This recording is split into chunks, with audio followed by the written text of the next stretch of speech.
All right. Anthony Yarde loses to Sergey Kovalev, and he's getting a lot of praise because of it. And I find that a little bit interesting. There's also a young fighter around that weight division, I believe is cruiserweight, Boatsi, out of the UK. A fighter I've watched a couple times that I think is a pretty good fight and good fighter. But let's not get carried away.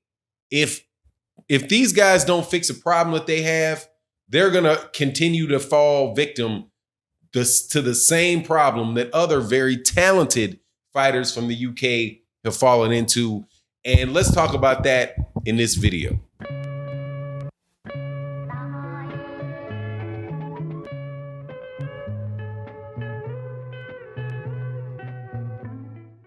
All right, welcome back to the channel, subscribers. If you're not subscribed, please subscribe and hit the bell icon so you can be notified of when we release more videos. This video goes out again to my man, Matthew Valentine. Thank you for the years of support.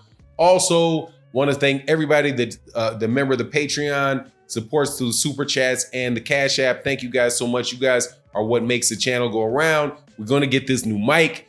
Appreciate y'all so much. Also, we're changing the format of the Patreon channel. That changes are coming up soon, so you'll see those. Now, let's get into this. Anthony Yarde. I didn't think Anthony Yarde was going to beat Sergey Kovalev. I pretty much called that fight like it turned out. Anthony Yarde is a good fighter. He's a very good athlete. He's a good fighter and a very good athlete. And the problem is where you have the way that I describe that, excuse me one second.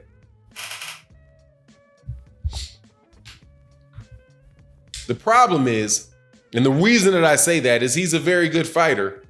He's a very, very good athlete. Is that being a boxer requires you, a great boxer and championship boxer requires you having great boxing skill and experience and a team, having a great team. Anthony Yarde has all of the physical talents that he needs to be a great fighter. He's fast, he's strong, he's athletic, he has very good eyes. Very good eyes. Very underrated part of boxing, in my opinion, are people's eyes and how open and keeping their eyes open, being able to see punches coming, all of those good things. But what he lacks is a very, very good team. And it's not just Anthony Yarde. So I'm not just going on Tundi. I believe that's the name of his promoter. His trainer. I'm not just talking about him. Same thing applies to Anthony Joshua. The same thing applied to Prince Nassim Ahmed. Same thing applies to Kell Brook. Amir Khan tried to solve the problem, but it really didn't click off with him because he didn't have a chin. But I think that he had a fair amount of success in a little bit of success in the United States. Probably would have had more if he'd had a chin. But it's a problem that was overcome by Vladimir Klitschko, a problem that was overcome by Lennox Lewis. And that is the trainers. And it amazes me why people do not seek out the best trainers no matter where they live.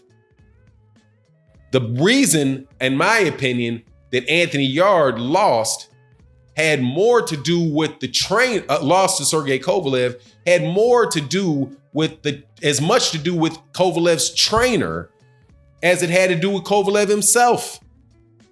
Because Kovalev also was somebody that is very talented, a very talented athlete, a very, very good boxer, who wind up running into a lot of trouble over time because he wouldn't listen to his coach. But if you listened into the corner of the last fight, he listened to and was executing the game plan of a Buddy McGirt. Same thing with Vladimir Klitschko with an Emmanuel Stewart. I will not say Emmanuel Lewis like I get tongue-tied and say often. Shout out to my man Blood Boxing. But that's going to be the problem with Anthony Yarde and Boatsi.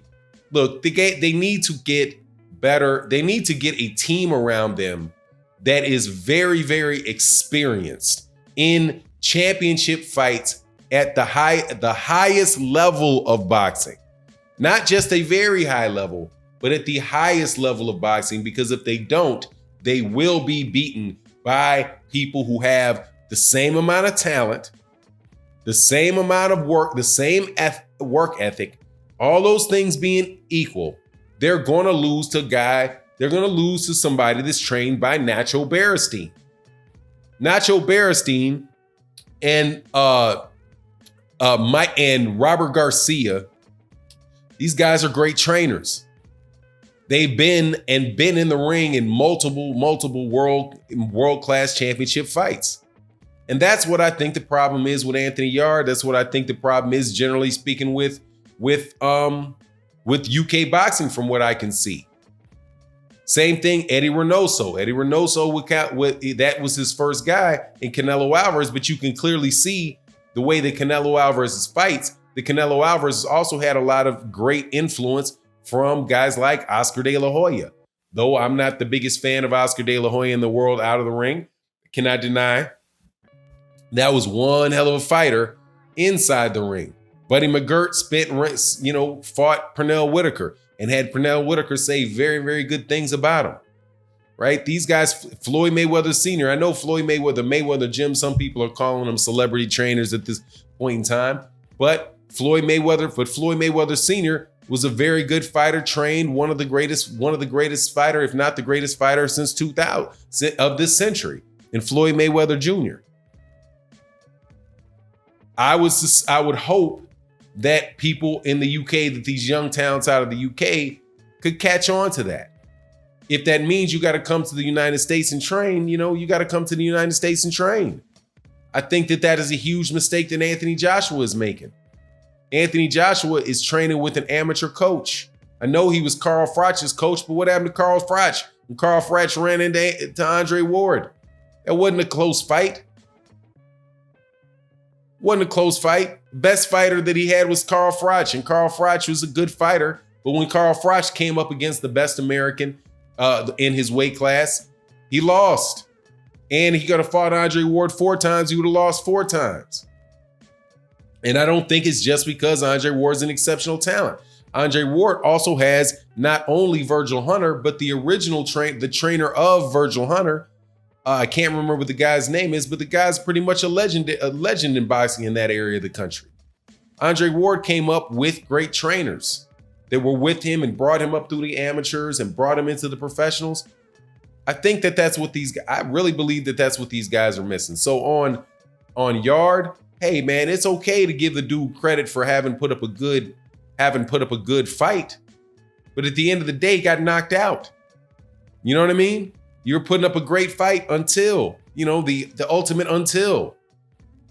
You're putting up a great fight until you got knocked out with a jab by Sergey Kovalev. You were doing well until you got knocked out with a jab. He didn't get knocked out with a straight right hand. He didn't get knocked out with some killer uppercut. He got knocked out with a straight right hand. He got knocked out with a jab. He got peppered with his jab so much, it was crazy. He proved he's got a good chin because he took hundreds of jabs. And I don't want to, I'm telling you, I think the kid did a good job. He did what I thought was going to happen. Went like I thought was going to happen. And I'm not interested in any of these phony accolades people are trying to give Anthony Yarde.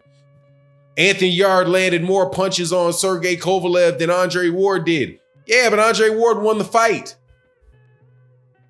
Andre Ward's punches counted. Question is, if he hit him that many times, why did Sergey Kovalev, why is he still standing up? Could it have something to do with how many times Yarde got hit? You know what I mean? So look, man, there ain't no moral victories in boxing, man. The dude got knocked out. Yes, I don't think that's over for him, and I'm going to talk about Buatsi as well. Same thing I do believe for Buatsi. If Buatsi doesn't have a world-class trainer, if he's getting trained, and I believe he's a matchroom fighter, if he's out there getting trained by the UK trainers that Eddie Hearn is trying to pick for him, like he did with Anthony Joshua, that kid's going to lose too. Because all things equal, you're going to lose to somebody that is as talented as you, is as fast as you, is as strong as you, but who's got a better team, who's got a better mind, who has a better mind in the corner. And especially if they're willing to listen to that person in the corner, right? One of the problems, I think that Amir Khan made a good decision with some of the trainers that he had. But my understanding is he wouldn't listen as far as what he was doing in the offseason, right? Blowing up in weight. But, it is what it is with Amir Khan, man. I really do like Anthony Yarde. This whole not training, not sparring thing. I mean, is there a world-class trainer that would do that? I find this interesting. Is there a world-class trainer that would not have their fighters spar at all? How do you get real-time? How do you get real-time, unpredictable things coming out? How do you practice if you don't spar? You also got people doing all these corny, like when Mikey Garcia went over there and trained with Victor Conte with all that,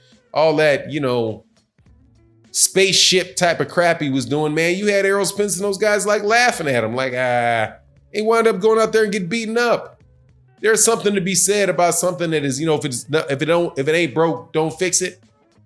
And looking around for this extra craziness, man, not to spar, bananas. Anyway, let me know what you think in the comment section. And with that, I'm out. Peace.